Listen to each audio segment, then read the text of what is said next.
December 7th, 1941 is a day that will live in infamy, a day America should never forget. This is why for 26 years, Bill Campbell puts on a service to remember the Pearl Harbor attack.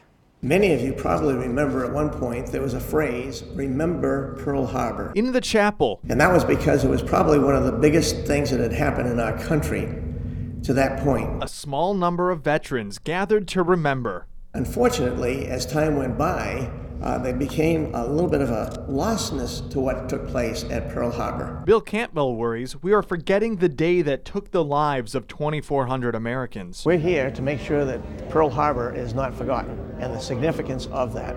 And that's why I do mention over and over again, remember to remember Pearl Harbor, because even the calendars are defective these days. He wants us to remember that 3 people from Kent County lost their life in the attack, and 1 pair of brothers was even misidentified. One brother sees the other being hit and actually ultimately dying, okay?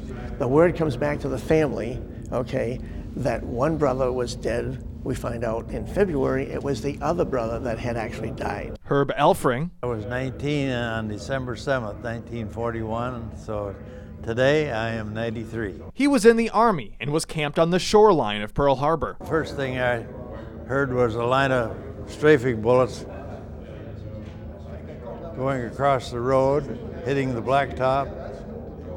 And then when I looked up and saw the airplane, it had a big red ball on the fuselage. It was a Japanese Zero. Up until that time, I could hear the bombing and planes flying around, but we kind of assumed that it was some kind of a maneuver. He would survive another strafing attack on his radar unit. 5 years in the South Pacific total, you know, I feel like I'm pretty lucky to be able to be back here to tell you about it.